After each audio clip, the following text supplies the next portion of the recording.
Alors, et puis maintenant, on les a À 11h et à 15h30. D'accord. Ah, ça y est.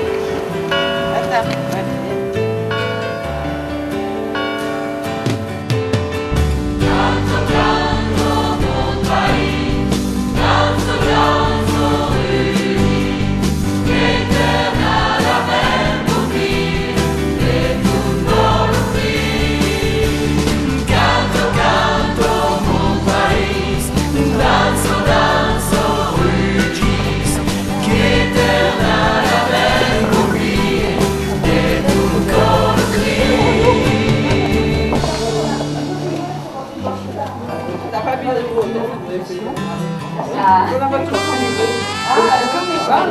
Siento qu'il est fier d'un pays qui vient, et dirait toujours Provençal.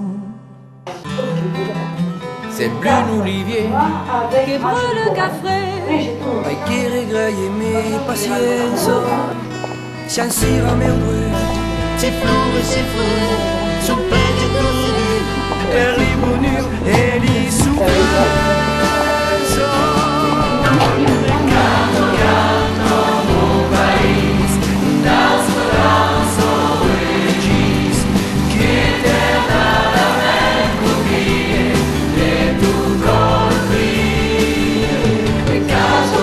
Le Conservatoire du costume comtadin vous invite, grâce au costume, à faire un voyage à travers les terres de Provence et à remonter 200 ans d'histoire. Nous accueillons la petite famille, dont la maman a revêtu une robe à manches gigot, fichu blanc, jupon piqué blanc de dessous, le père toujours identique, pantalon de velours, gilet et veste. Et la petite fille, robe, pas de tablier, bien sûr, et le fichu croisé. ayant déjà évoqué les longs séjours des Aixois dans les Bastides, nous décrirons le prototype d'une tenue de bastidane aisée. La soie a laissé la place au coton imprimé à la planche ou au rouleau de cuivre. Après les merveilleuses polychromies, s'imposent dans la mode les camailleux monochromes. Nous sommes à la fin du XVIIIe.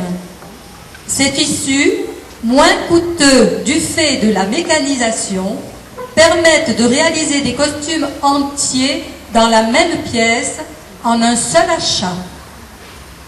Dans le cas présent, casaquin et cotillon semblent former une robe. Mais on n'est pas dans des voulages pour rien. Le corps à baleine et le tablier de parure en damas de Venise se portent toujours. Alors, la spécificité du pays d'Aix, pour les robes Napoléon III, nous avons gardé les jupons piqués à la place des crinolines dans le pays arlésien ou le pays parisien. Donc Nicole a un très beau jupon difflamé. Le costume date des années 1860. Voilà. Il est assorti avec un tablier de soie brodée, Napoléon III, une grenadine et un fichu en dentelle de Chantilly, avec la coiffe à bas volée et puis les bijoux en corail.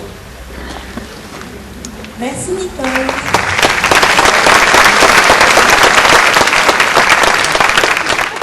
Maintenant, c'est Monsieur et Madame Napoléon, toujours de Marseille, qui nous font le plaisir de vous présenter leur costume.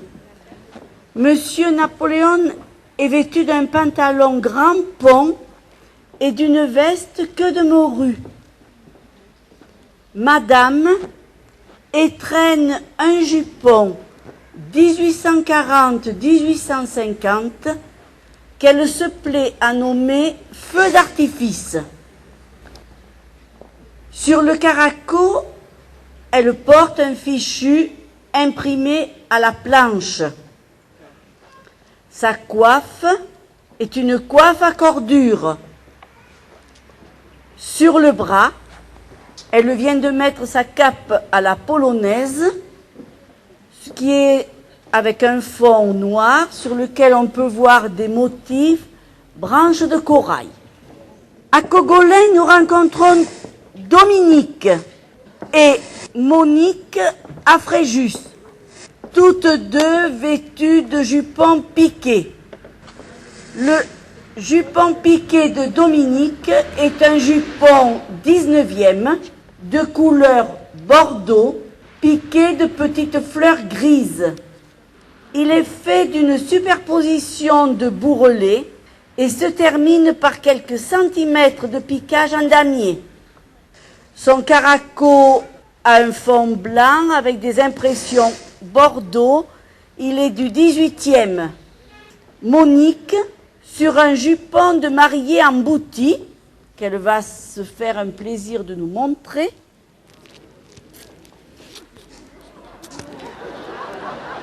Porte une jupe de soie boutissée qu'elle a boutissée elle-même et qui a été récompensée par l'Aiguille d'Or à Traitz. Fabien porte un chapeau à large bord appelé gabelou ou chapeau parapluie pour se protéger l'hiver comme l'été. Il porte un pantalon à pompe, une veste, des bas de laine, ainsi que des sabots. Et ainsi que la tailleule, bien évidemment.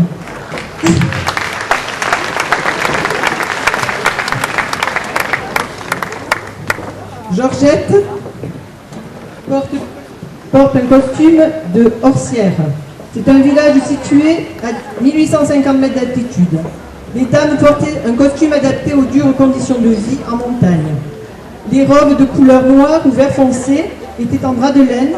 Elles se portaient au-dessus d'une robe fabriquée souvent de restes de tissu qui permettait d'avoir plus chaud l'hiver et le costume de travail d'été.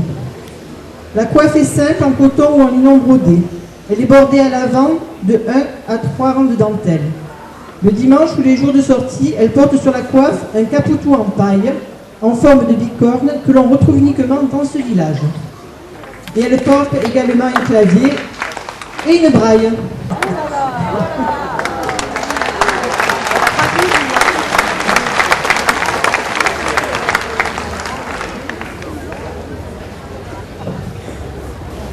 Nous sommes donc en pleine cérémonie. Nous avons des pèlerines noires sur les épaules.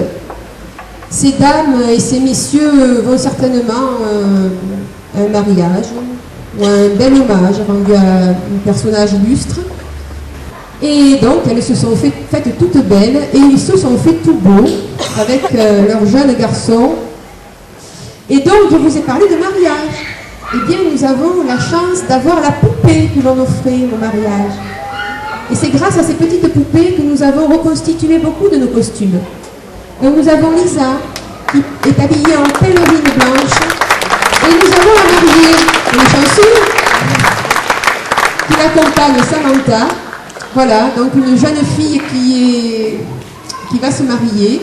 Donc, mais elle a le droit maintenant, aujourd'hui, de porter ce costume parce qu'elle a vécu un grand moment à la fête Virginin qui est le 27 juillet. Elle a pris le ruban.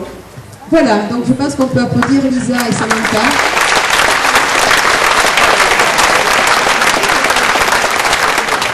Alors après le Premier Empire, donc la mode ayant évolué sur Paris, elle a évolué également chez nous. Et on se retrouve avec une taille dite féminine pour les gens qui font de la mode, c'est-à-dire une robe avec la taille bien à sa place. Donc c'est le début des crinolines, c'est-à-dire des vraies crinolines, c'est-à-dire des jupons en crin, non pas des jupons à cerceau.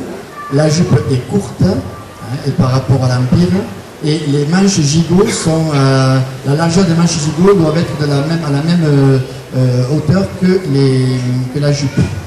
Voilà, c'est une question de symétrie. Sur la coiffe est une coiffe qu'on appelle le toupie chez nous, c'est-à-dire parce qu'elle ressemble au pot donc en terre dans laquelle on faisait la cuisine. C'est pour ça qu'on les appelle des toupies. et toujours à partir donc, de 1830 des nœuds donc, sur le sommet de ces coiffes. Il faut savoir qu'également le dimanche, les femmes portaient jusqu'à 2, 3, 4, 5 nœuds alors, sur les coiffes, à la taille, un peu partout. Donc c'était vraiment très riche au point de vue de voilà.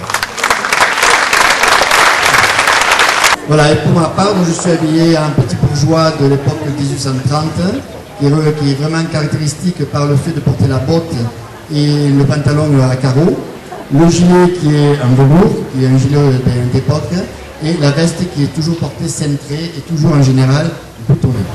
Pauline et Manon, deux petites filles aux pieds nus.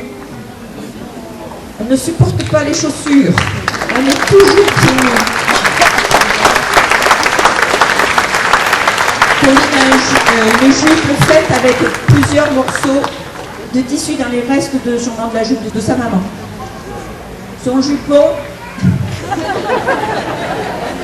Pauline, soulève ta jupe pour qu'on voie ton beau jupon. Le jupon. Voilà. Tourne-toi. Tourne-toi. Tourne-toi. Va là-bas. Alors sûrement c'était un jupon usagé et sa maman il en a fait un plus petit déjà.